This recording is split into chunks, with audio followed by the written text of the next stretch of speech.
السلام عليكم ورحمة الله وبركاته. خيبت وقدام بيسي جيكا مركان دميني خيبت وقدام بيسي أيام كجرنا ما شاء الله تبارك الله. أفديجيجا مانتا سانو كدمادي سأركو سيمبو أفديجيجا مانتا سانو كدمادي شخو يقوليجا يهوش كدمادي أخيرا انت وقدام بيسي أيام مرينا وانت وقدام بيسي كشين كواي طبعا كشين كان بحنينا بس واي انت سواي شقده ان شاء الله فيديو قدنا اسكسو ارورينا هل ميلان سو جلنا خيبت ugu dambeysay marka ilmaha iskuulka aadaan hooyada guriga maxay ka qabataa oo soo cadeeyay oo miiska saaray oo idin soo gudbiyay idinka ka warbixiya jawaab ku soo celiya after kor aan ka soo deganay kadib markaan kor ka deganay waxaan imaanaynaa dabcan hoos markaan u soo deganay waxaan ka bilaabaynaa dabcan qaybtii kor waa soo dhimeynay waxaan ka bilaabaynaa haddana saalonka saa arkaysiin hadda fiiriisuu yahay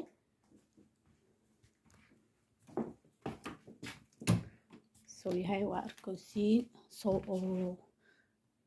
oo garba يعني مقربع سوي هاي قربان سوي سيلو بديجي سيلو بديلي أسوس كو درتسيني هاي طبعا هذا يمركان نظيفين إنه أركينا طبعا هوش يا خبنو خفا خبنوس خفتاس مركب محلو باهنيا إن الله سمايو أما الله لغو خدريو هذا المعان سي وحول خفرت وحنيشي هالشي شيء يعني dhalinyarta ama hooyooyinka dhalinyarta ama aabiyaalka u sheegaya yani qof walba bini'aadan khaasatan gabdhaha hooyooyinka hadaa oo faanisid yani maasha Allah yani oo faanisid yani fan maxal dhaafan ha oo faanisid yani waxay sii qaadanay xoog way si xoogaysanaysaa wixii haday ay sameynaysa ee guriga ay sameynaysi laba jibaar saddex jibaarkiisa ka sameynaysa marka qofka inaa faanisid ma aha inay ka xumaanaysa laakiin waa xoogaysanaysaa waxa adkaanayo xariirkiina waxa adkaanayo wanaagii iyo tarbiyadii iyo wixii guriga ayaa si adkaanaysa the more faanisid the more wixii guriga cilaaqaadka iyo wanaagga iyo tarbiyada ay sii fiicnaataa gabdhaha hooyooyinka markay oo ihtimaam badan la siiyo ihtimaam aasiisaan ihtimaam ma ogi af Soomaali wax lagu dhaho marka ihtimaam badan aasiisaan hooyooyinka waxay ka sii qaadaan xoog way xoogeystaan ma aha macnihiisu way xoogeystaan in adigu kugu soo jeesanayso maya waxaa xoogeysmaayo cilaaqaadkiina adi iyo iida cilaaqaadki guriga cilaaqaadka tarbiyada cilaaqaadka wax walba wuu xoogeysanaa laino adiga ihtimaam siiye marka taas waaye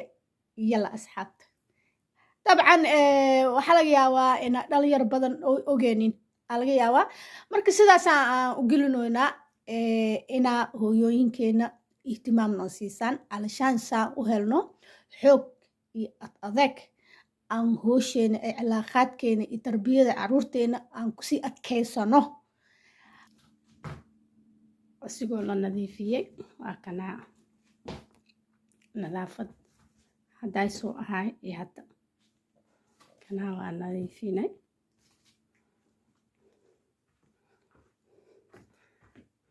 banaanka qurax beebeena iska jirto akaay inkastoo uu fiican yahay jooga qabow zaa'id oo ahayn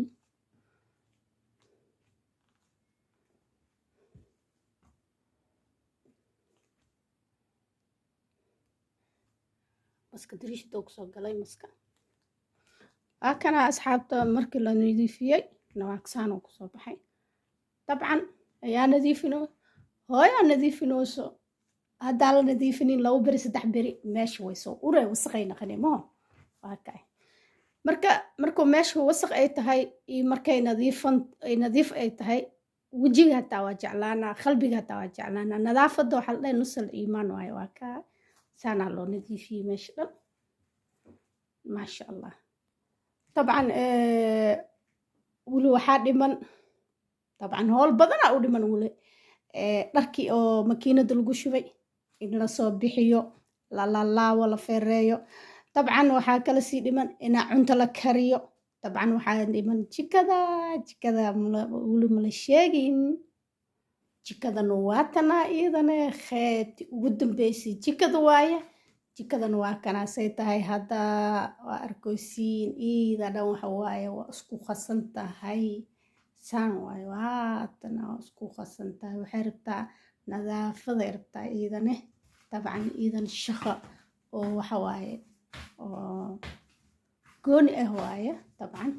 makiinadiina waatana wasaqda adduunka وننزل من القرآن ما هو شفاء ورحمة للمؤمنين markaan nadiifini ka bacdi jikada saan ka dhignay waa kana maasha allah tabaaraka allah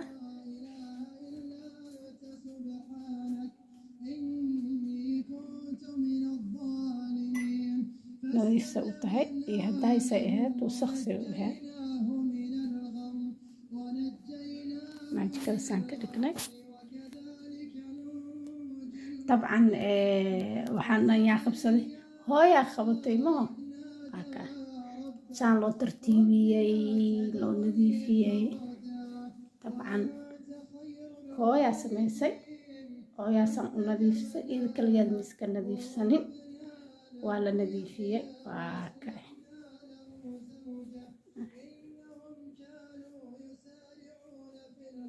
marka hooyadaas maxay niiga istaahishaa idinka jawaabta idinkaan laga rabaa howshaas dhan aan ii soo gudbinay waxaas dhan aan soo sheegnay aan ii tusinay shaqada oo guriga ay ka qabanayso markay iskuulka aadaan iyo waxyaabaha dhan aan usoo gudbinay dabcan howl oo guriga oo u baahan in laga qabsado ay tahay oo khasab ay tahay marka hooyooyinkaas maxay niiga baahan tahay idinkaa niiga rabaa jawaabteeda inaad commentiga kusoo qortaan haddaa hooyooyinka qiimeynaysaan haddii kalena maba soo qoraysaanbo leano ma ictiraafsantihiinbo wax oo hooyo la dhahay labadaasay jawaabtiina u dhaxaysaa ambartooryaashu waa kuwan ambartooryaashu waa soo galeen waa imaadeen maasha allah waa kuwan mi arkoyihiin waa kuwan waa soo galeen iskuulkay ka imaadeen hadday hadayso banaankana roob mi arkoyin labadood mi arkoyin